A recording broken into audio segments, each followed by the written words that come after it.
job, so I don't have to fix it the very last question. Okay. I don't know. Are you gonna ask? Yes. What are you gonna ask?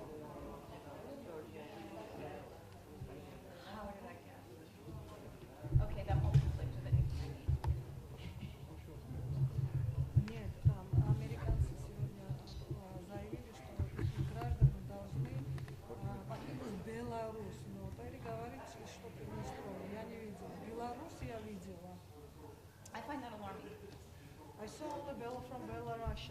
Same notice. Transnistria. Yep, and I checked it on the website. They respect our troops. Yeah. But that's something. But I don't know. Sometimes I don't ask him anything. Like if it would be a waste.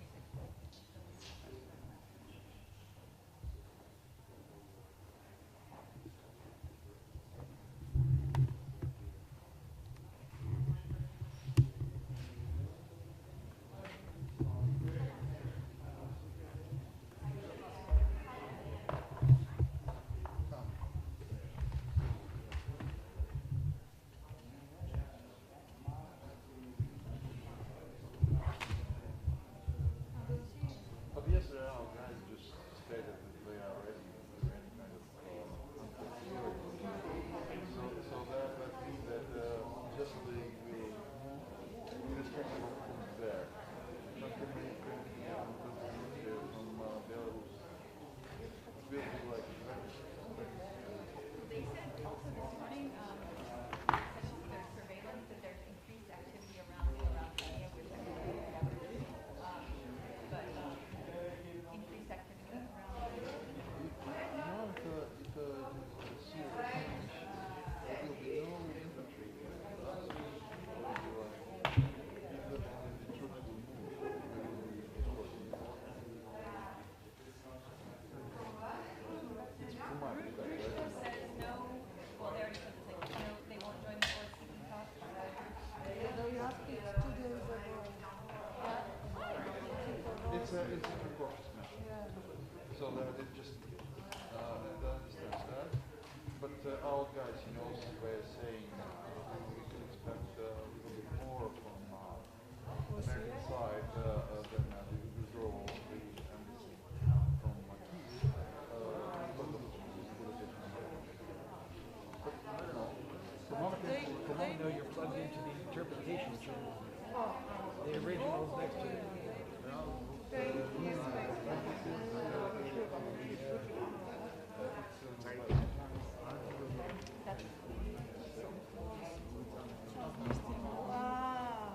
I saw only Belarus. Приднестровье американцы стоят. Приднестровье, Молдова и Белоруссия. Можно ж уважать.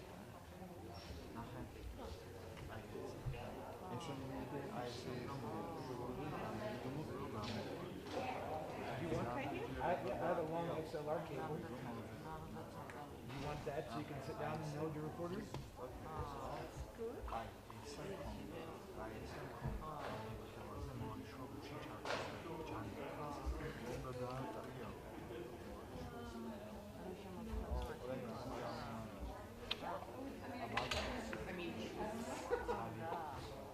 Use this?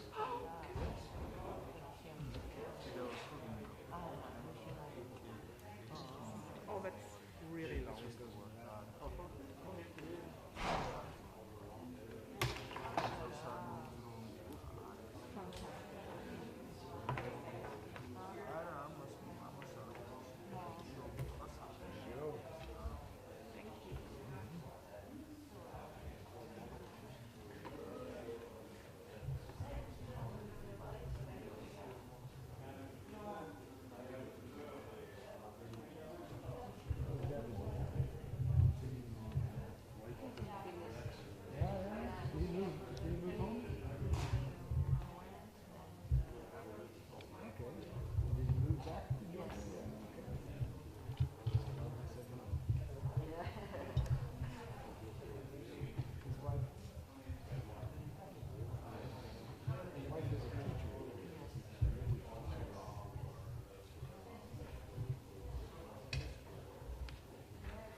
think so. That somebody will arrest you.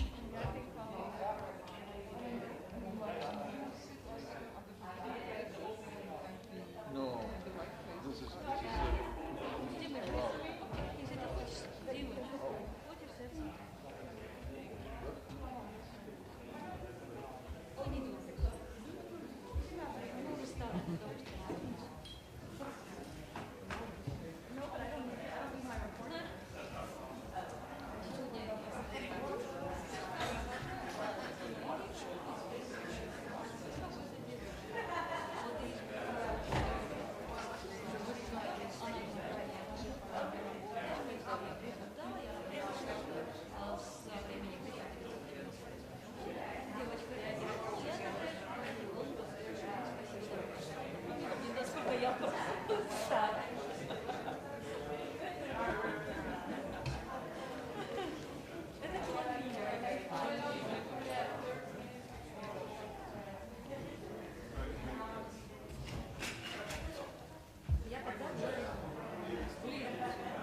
Good afternoon. The Secretary General will preview the meeting of NATO defense ministers and then he'll have time for some questions. Secretary General. Good afternoon. Tomorrow, NATO defense ministers will meet to address the most serious security crisis we have faced in Europe for decades. There are signs from Moscow that diplomacy should continue. This gives grounds for cautious optimism. But so far, we have not seen any sign of de-escalation on the ground. Russia has amassed a fighting force in and around Ukraine, unprecedented since the Cold War. Everything is now in place for a new attack. But Russia still has time to step back from the brink, stop preparing for war, and start working for a peaceful solution. NATO allies have been very clear that any further Russian aggression against Ukraine would come at a high price. We have systematically exposed Russia's actions, plans and disinformation to lay bare to the world what Russia is doing and to make it harder for Russia to conduct aggressive actions. At the same time, NATO allies remain ready to engage with Russia. On the 26th of January, I invited Russia to a series of meetings in the NATO-Russia Council. We sent concrete proposals for a substantive agenda. To listen to the Russian concerns, share ours, and look for common ground. We are ready to discuss NATO-Russia relations, European security, including the situation in and around Ukraine, and risk reduction, transparency, and arms control. But we will not compromise on our core principles. Every nation has the right to choose its own path. And there will never be first-class and second-class members of NATO. We are all NATO allies. We have stepped up deterrence and defense across the lines to remove any room for misunderstanding or miscalculation. We have deployed more troops, planes and ships to the eastern part of the alliance, increased the readiness of our NATO response force, and boosted our battle groups in the Baltic region.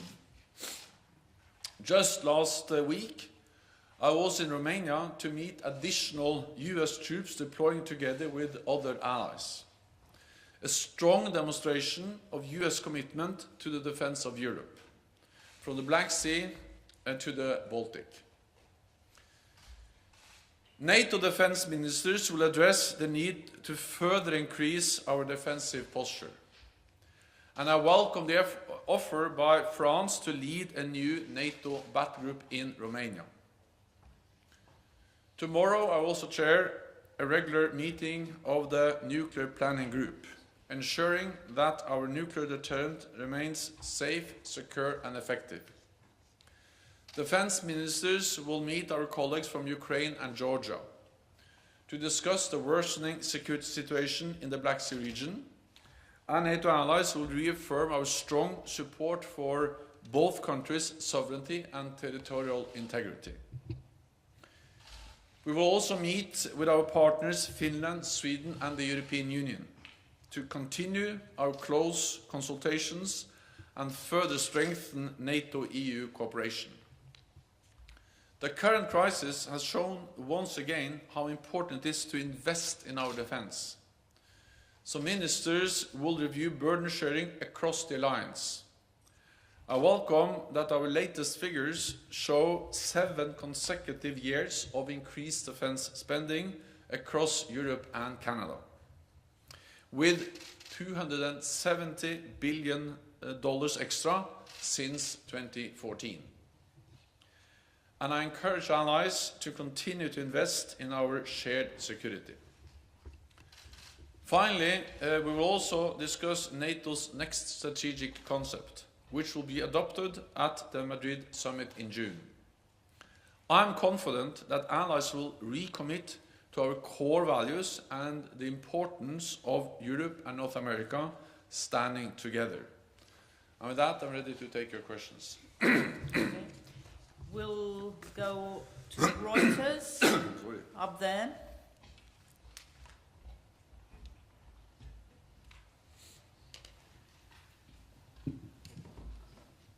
Thank you. Thank you, Juana. So Russia has said it is returning some troops to their to bases after military exercises were completed. Are you saying then this isn't true, or that you're not seeing any kind of change on the ground? Thank you. So far, we have not seen any de-escalation on the ground, not seen any signs of reduced Russian military presence on the borders of Ukraine. But we will continue to monitor and to follow closely what Russia is doing. And the signs coming from Moscow about willingness to continue to engage in diplomatic efforts, that gives some reason for cautious optimism. But we will, of course, follow very closely what's happening on the ground and whether this is reflected in some real de-escalation of the Russian military build-up in and around Ukraine. Okay, we'll go to NPR. Hi, thank you. Terry Schultz with NPR. Second. Hi. Over here. Would it really matter if some of the troops are returning to their garrisons? I mean, this may not be a sign of de-escalation when you have, more than 100 BTGs and more than 100,000 troops. Just to follow up on Robin's question, but additionally, I think Foreign Minister Lavrov said yesterday that Russia had prepared its response to the U.S. and NATO. Have you received any such response? Thank you. No, we have not received any response from Russia yet. We will welcome a response. We sent them in January our proposals, quite substantive proposals in parallel, the United States and NATO, where we outlined a wide range of issues, topics where we are ready to sit down and look for common ground on arms control, missiles, transparency on military activities, and many other areas. And we are ready. We have been ready for a long time, and we remain ready to engage in good faith in dialogue with Russia to find a political solution. Of course, what we have seen on the ground, actually since last spring, is that they are moving forces around, but that doesn't represent a real de-escalation. And we've also seen that sometimes they move into a position with combat-ready troops and a lot of heavy equipment. And then they take out some of, or perhaps even most of the troops, but they leave the equipment behind. And then they can very quickly reinforce and move all the people back, all the troops back again if needed.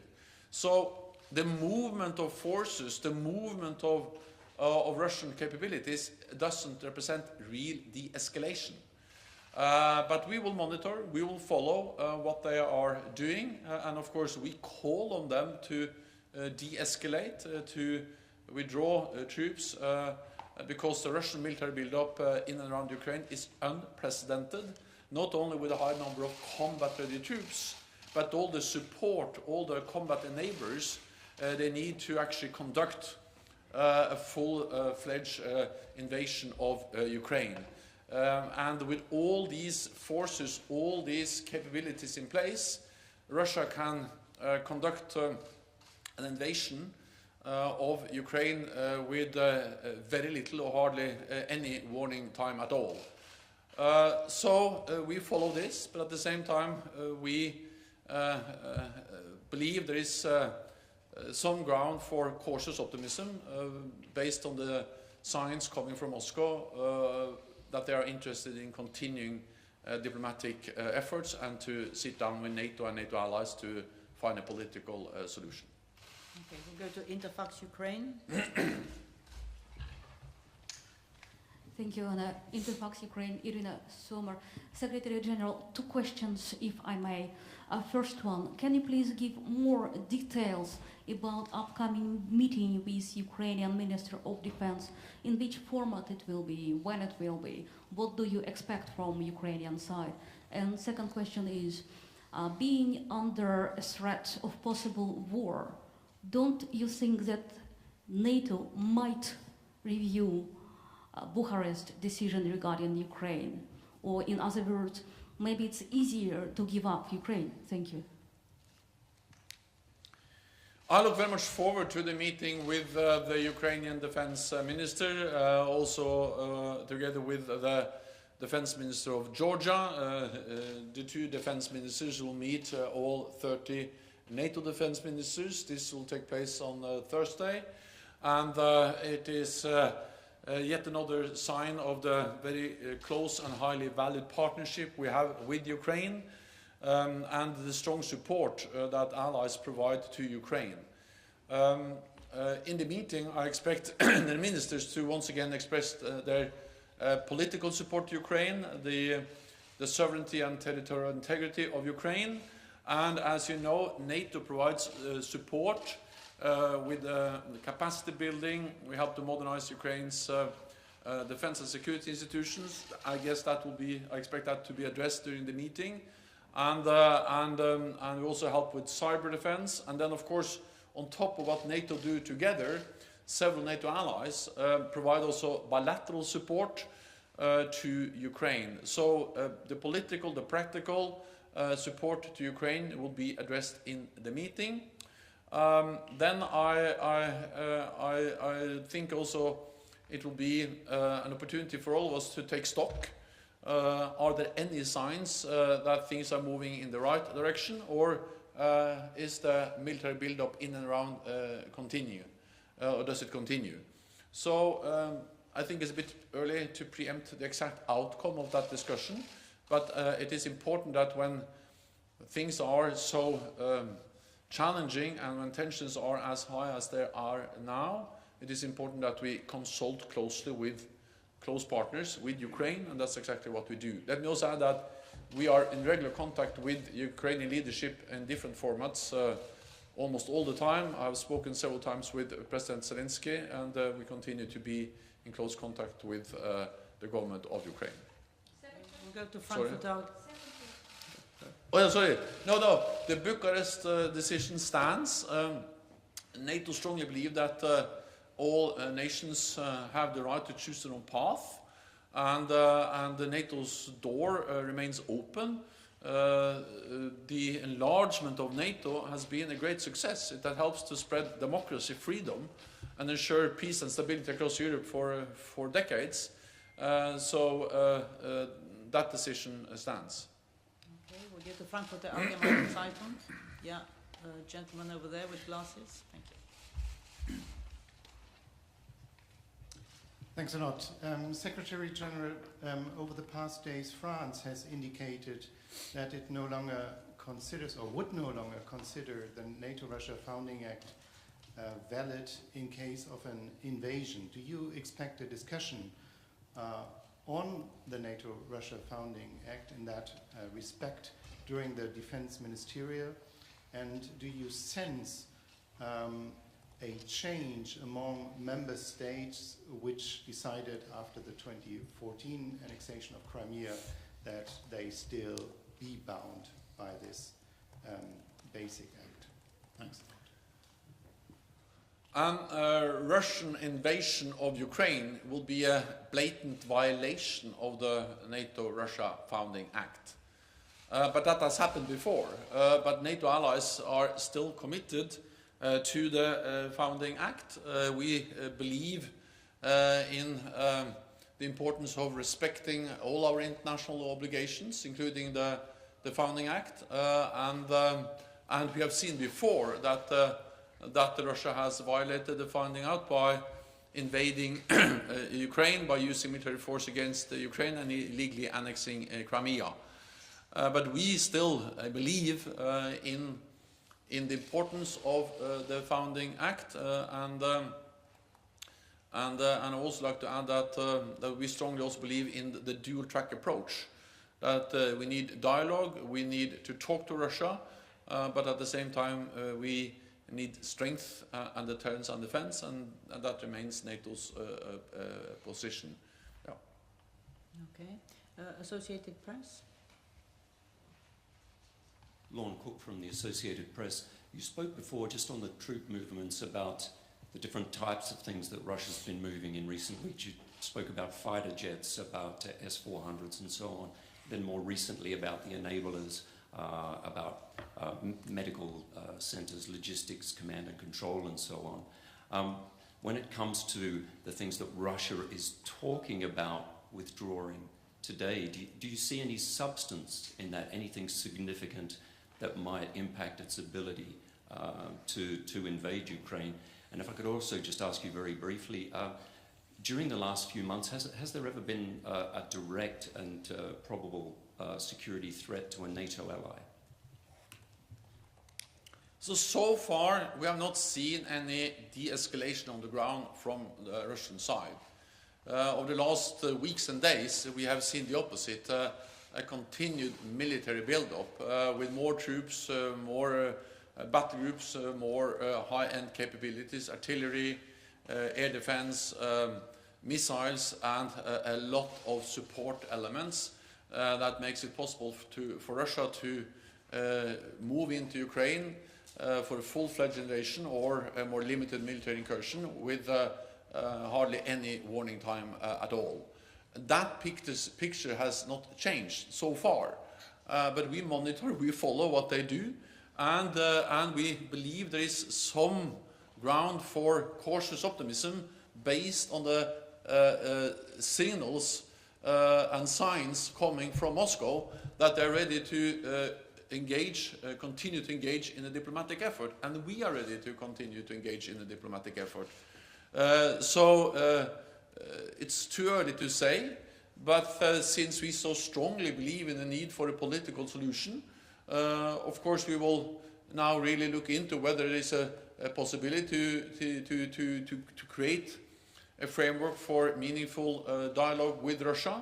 I welcome the different formats. We need a NATO-Russia Council, we need the bilateral talks between different NATO allies, we need a Normandy format to engage with Russia, and I also welcome the efforts by many NATO allied leaders meeting with President Putin, engaging with Russia. We have Chancellor Olaf Scholz in Moscow today, last week President Macron, also of course President Biden has been in contact with President Putin, so has Prime Minister Boris Johnson and others.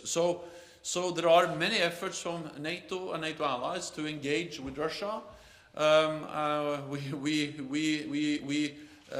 hope that we will receive an answer from Russia soon on an answer to our letter, to our proposals, where we invited them to sit down in a series of meetings and outline the topics we are ready to discuss. Yeah, so in a way, I think that's... It's too early to say whether we can see anything on the ground, but I will tell you, or at least we may... let's come back to what we tell you when, but at least we are following very closely what they are doing. Okay, lady in red then. Sorry.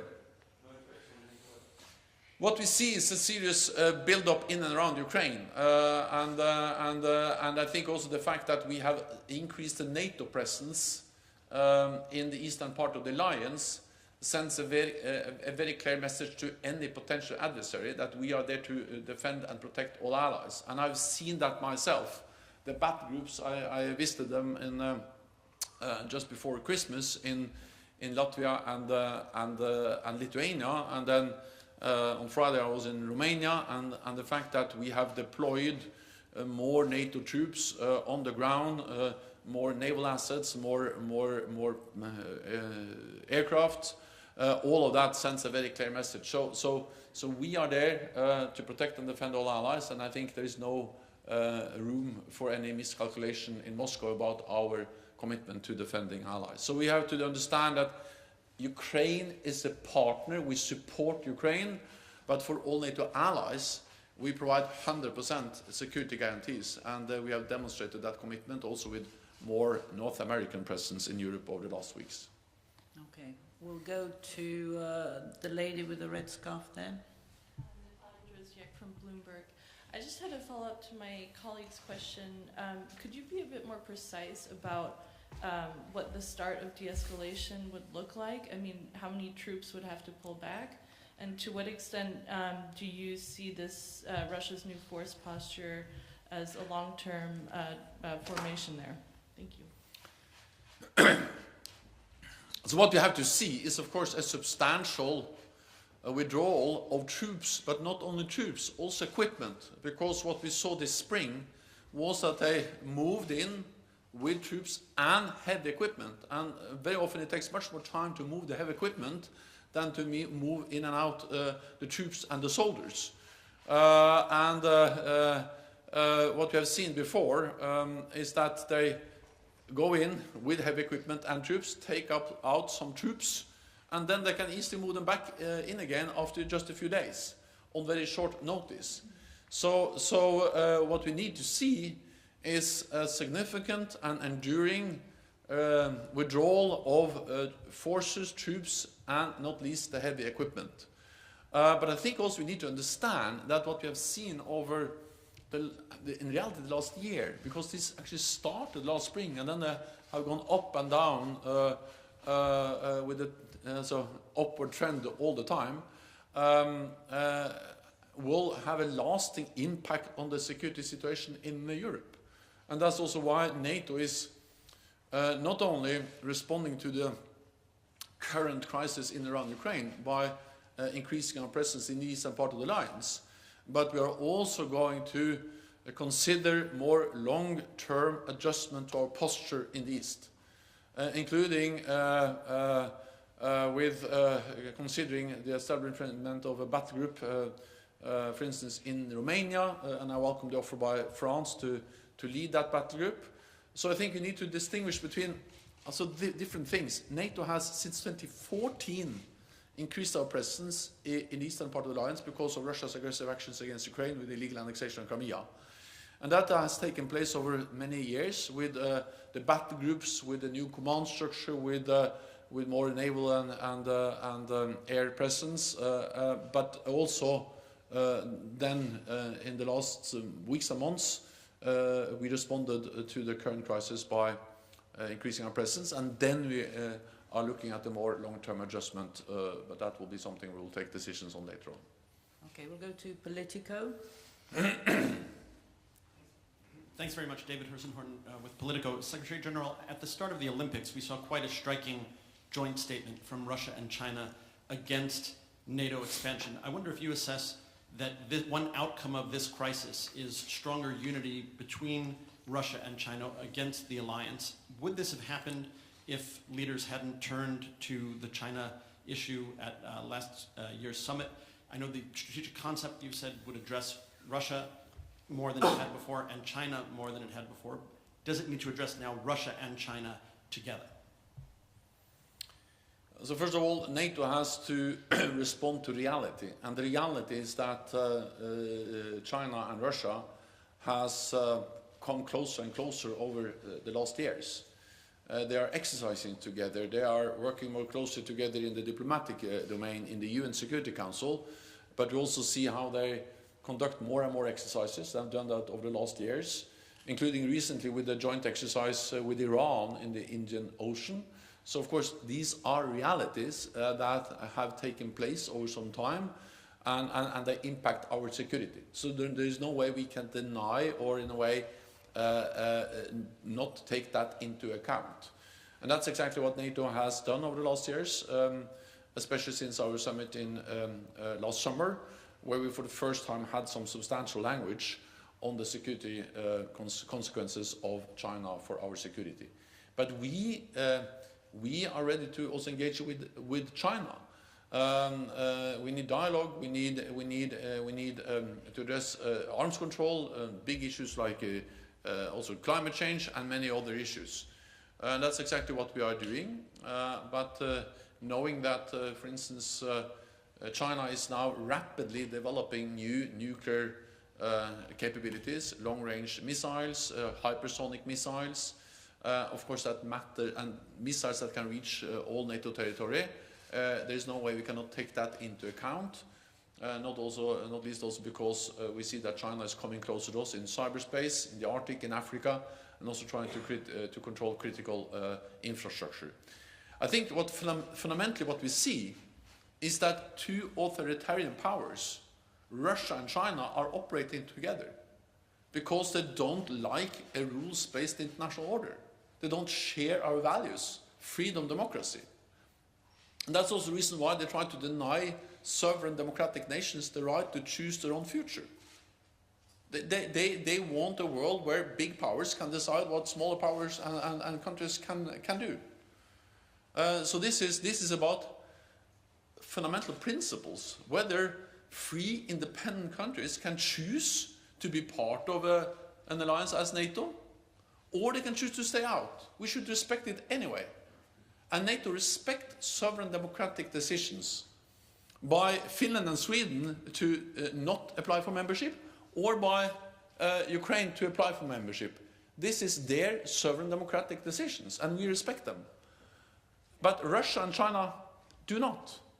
They have stated clearly in a joint statement that they don't want countries in the world to have that freedom to make their own decisions on their own future. And that just demonstrates a fundamental difference when it comes to values and what kind of world we would like to live in. I would like to live in a world where we have free democratic nations living in a world with a world order and where rule of law is what we have to abide to, not spheres of influence where big powers decide what neighbors can do. We'll go to Imedi. Thank you, Anna. Mr. Secretary General, what can you tell us about the meeting with Georgian Defense Minister? You spoke about Ukraine, and can you tell us more about it? And also last week during the press conference here in this room, Polish president said that they asked for a high-level meeting with Ukraine and Georgia in Madrid. What do you think about these ideas? Thank you so much. So first of all, I look very much forward to the meeting with the Georgian defense minister. It reflects the close partnership, the important partnership we have with Georgia. We have just stepped up our cooperation in different ways. We have activities together. We will have also an exercise together, and there are other ways of demonstrating how NATO and Georgia are working closely together. And we continue to provide support to the reform efforts, and we continue to, of course, support the territorial integrity and sovereignty of Georgia. So this is part of the regular, important, close coordination between Georgia and NATO, and I look forward to the meeting. Well, that's too early to say the different formats of the Madrid summit, so we have to come back to that. We'll try to take a couple of questions online before coming back to the press room. So I'll go to VG Alf-Bjarne Johnsen. Hi, thank you. Mrs. Stoltenberg, I would like to ask you about the unprecedented public sharing of intelligence during this month, specifically from the US, and latest about the possible invasion tomorrow on Wednesday.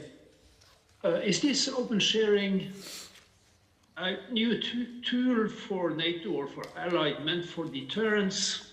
And can you tell us whether, in your opinion, if it had any effect on Russia? We have systematically shared information about the Russian plans, the Russian capabilities, and the Russian attempts to stage a pretext for aggressive actions against Ukraine, what is often referred to as false flag operations.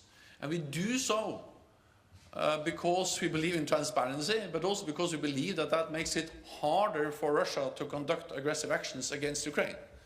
So to lay bare everything they do is a way also to increase the threshold for them to invade Ukraine, to send in forces, to try to organize riots, topple the government, or all the other things that we are afraid that Russia may try to do. So, so the fact that we do this is a way also to try to counter and to prevent these things from happening. So I think we have to understand that intelligence is not always a prediction. Intelligence is information, and when we share information, it is actually an effort to try to prevent things from happening which would have otherwise happened. So yes, we do this in an attempt to to prevent aggressive actions against Ukraine. Okay, we'll go to DPA, Ella Joyner.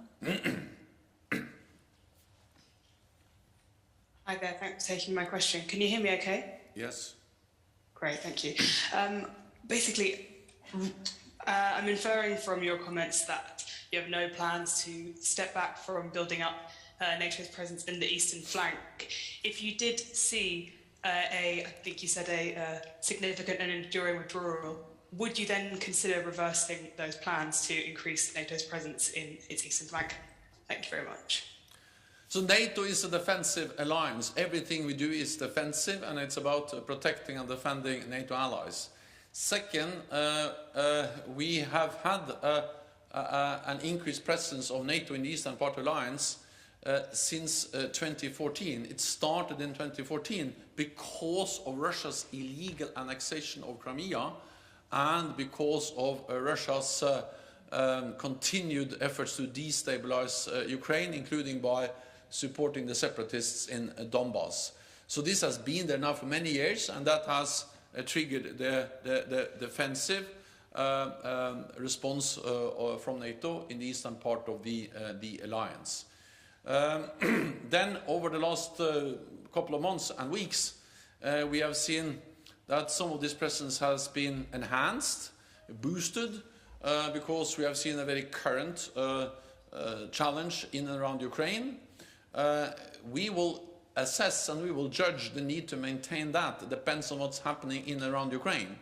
But it's too early in a way to speculate, because so far we have not seen any de-escalation by Russia, and we speak about well over 100,000 troops, combat-ready troops, also close to, they are close to Ukraine, on the Ukrainian borders, but they're also close to NATO territory, not least Poland, some of the Baltic countries bordering Ukraine, and of course bordering Belarus.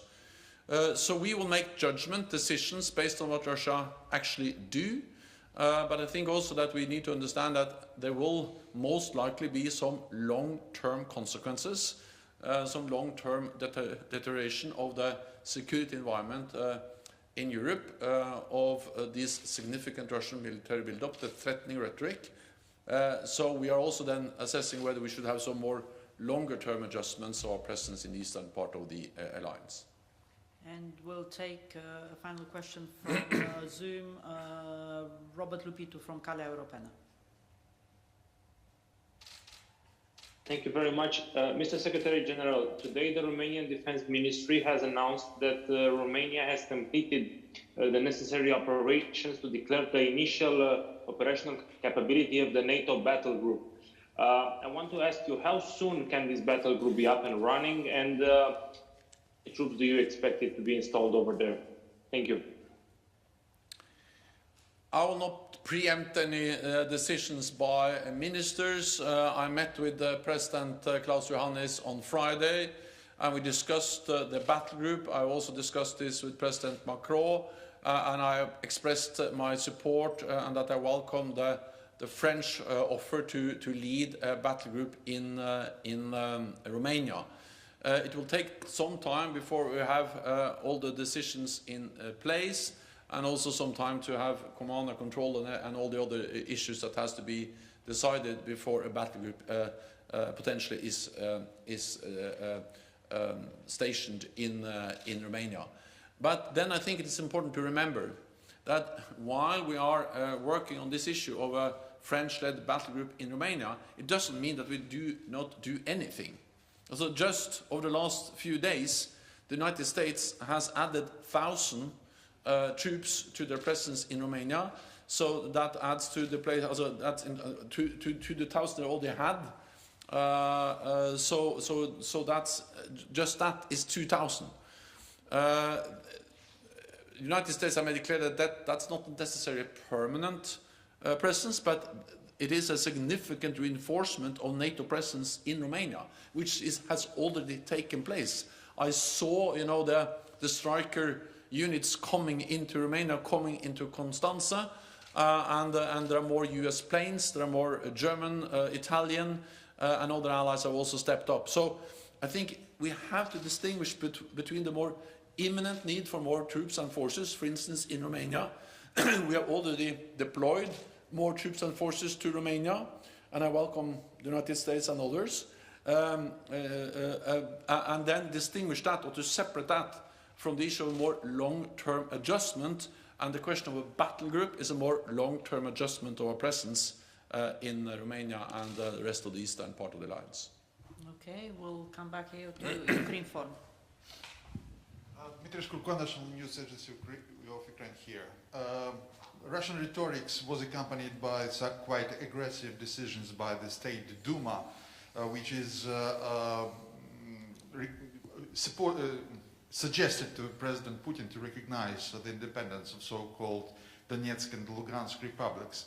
I understand it is not a purely NATO issue, but as NATO is going to intensify the negotiations with Russia, how that move would impact them. And the second question, if I may, have you received from Russian side any response to your proposal to conduct and to hold the next NRC meeting? Thank you. To answer the last question first, we have not received any response from Russia on our proposal to both convene a series of meetings in the NATO-Russia Council. We had one meeting in January. It lasted for 4 hours. It was, what to say, challenging but also very important meeting, because we were together there, Russia and all NATO allies, and discussing and addressing Ukraine, the security implications of the military build-up by Russia in Ukraine. I think that in itself was of great importance. But we have not received any response from Russia on our invitation to hold additional meetings of the NATO-Russia Council, and we have not received any response from Russia on our written proposals on the different topic subjects that we are ready to discuss with Russia. We look forward and we welcome a response from Russia, and let's then see what kind of response we will get. Then on the question of Russian recognition of the so-called republics, People's Republics of Donetsk and Luhansk.